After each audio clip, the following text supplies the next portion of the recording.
I am really not looking forward to doing this review. Whew. Hey guys, welcome to my Bring Her Back movie review that I will be keeping spoiler free. And the reason I'm saying I'm not looking forward to doing this review is because I have this rule for my channel where if there are up and coming filmmakers and I didn't like the movie, I just don't review it because they're up and coming, dude. Like if Michael Bay wants to do a crappy Transformer movie, I'll shit on him all day. But this movie left me with some real strong feelings that I feel like I just kind of have to get out. And I know it's going to be unpopular because this movie, everybody's loving it, praising it. Wow, like, oh my, it almost feels like Candyman a few years ago where it's like you weren't allowed to say something negative. I reviewed Candyman. That was not a fun review to do. I'll put that down in the description, but that's fine. Let me just review the movie, say all the great things about it because there are some really solid things about this. And then just get into the stuff that really just, yeah. And I'm going to rate this using my super sophisticated 5-star rating system, which is, I mean, it's impressive, I know. And give you my final thoughts on this film. And yeah, it's like that. And Bring Her Back is a second film from brothers Danny and Michael Philippou, who got their start on YouTube.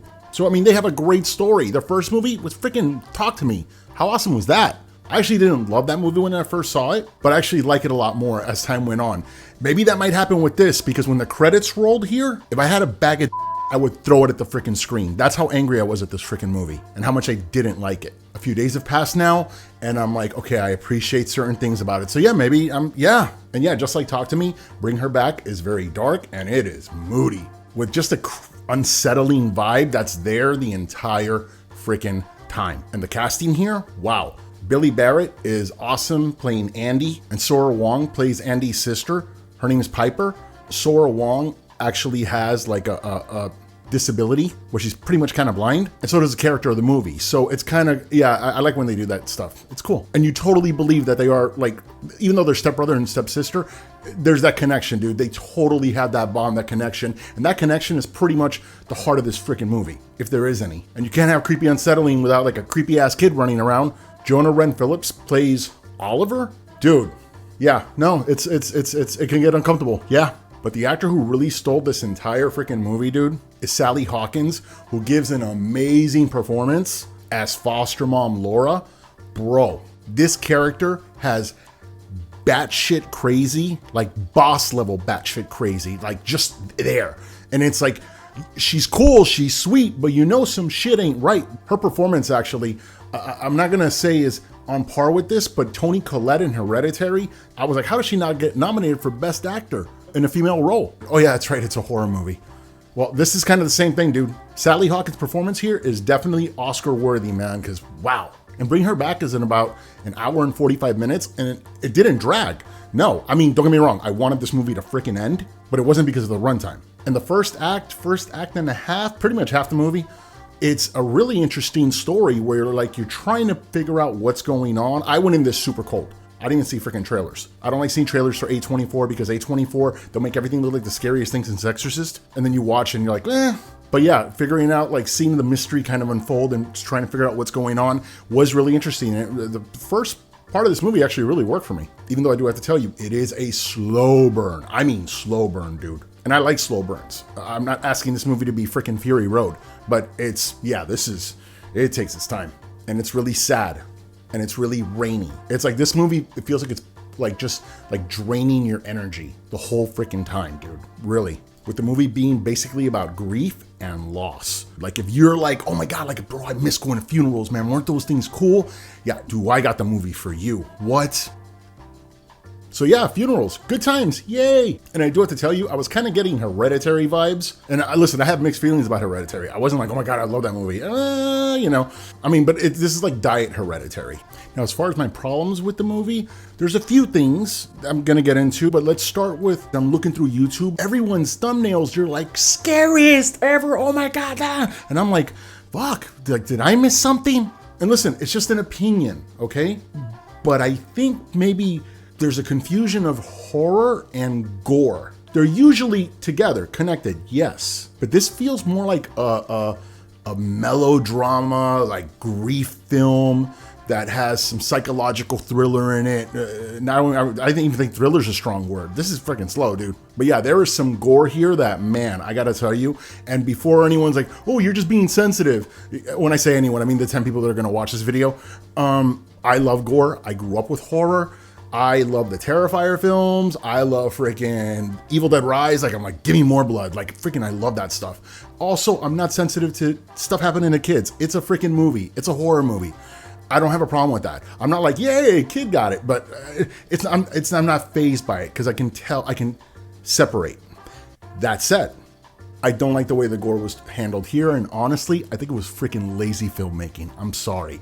And I can tell you why. One, it is, without getting into detail, it's a younger age that tends to have all this stuff happen. And I will tell you, I've never turned away from a screen and be like, I can't watch. I did that twice in this movie, but not because it was like so intense. No, it's because it was just gross for the sake of shock. And when I say that, I don't want to see a scene sit there with something happening to a child for like what felt like 3 freaking minutes. It's like, dude, okay, I get it. You got your special effects in, and it's practical effects, and they look good, by the way. But it's like, it just felt like, I'm not saying this about the people that made the film, the 2 brothers. I'm not saying this. It almost felt like exploitation, and somebody was getting off making this. And I mean that in like, yeah, that way. And it was fucking weird. It just was. Because you could take that gore out of the movie, and I want gore in my horror movies, don't get me wrong, but you could take that gore out of the movie, and this story doesn't change at all.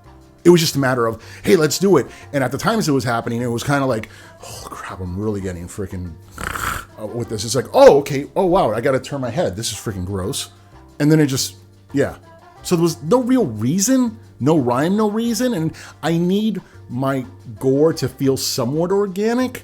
It needs to feel like it's part of the story, like it's happening for some reason, instead of just like, hey, let's shock everyone real quick with something. Yay, A24, bro. Yeah, like, no, man. Because there's good A24 and there's bad A24. And this, yeah. It just didn't feel earned. Also, I will say, it's not just the gore, it's the storytelling. The third act in this, bro. I love when a movie ends and it's a little bit ambiguous and you have to kind of piece things together, have great conversation with your friends afterwards, trying to figure out what the movie meant. I think that's awesome. This is not that, because there were rules set in the movie and the movie's breaking its own rules at the end. And it's just because it feels like it's making shit up as it goes. But as long as it's really weird, it's cool. A24, and it's elevated horror. I say that like drinking my freaking drink with my pinky out. This is elevated horror. Yeah, like, dude, also the little bit of heart that we had in this movie that like honestly made you still give a shit. That connection was lost in the movie without going into detail. And why? Like, I didn't even give a shit who lived or died anymore at the end. I just wanted the freaking movie to end, dude. Yeah, and if all that grief wasn't exciting enough for you, we're gonna throw in some gaslighting, like a lot of it, which that's a pet peeve of mine, by the way. So maybe that's a problem there too. That's just a me thing, not a you thing. But it feels like this movie wanted to take the bleak and just dial it up to like 10, where there's just no room for some sort of cinematic enjoyment, if I'm being honest. Because it was so depressing, you didn't have room to feel fear because of how just freaking it was. And I'm not saying I can't watch a dark movie about sad shit. I don't want my horror movie to have Care Bears in it. That's not what I'm saying. But dude, there's a balance, man. There's something. And listen, going back to it, Bring Her Back is a very good-looking film. Yeah, there was heart put into this. The acting performances. I've never seen so much right for a movie and me hate the freaking viewing experience so much. Like, this is my least favorite movie I've seen this year. And I've seen Snow White, so that's saying a lot. And normally, if anything that's like 1 star or 0, I would give it my que mierda award. Que mierda is Spanish for slightly disappointed. I actually can't do that here because of how talented these filmmakers are. So, but yeah, I want to give this movie freaking 80 middle fingers, bro.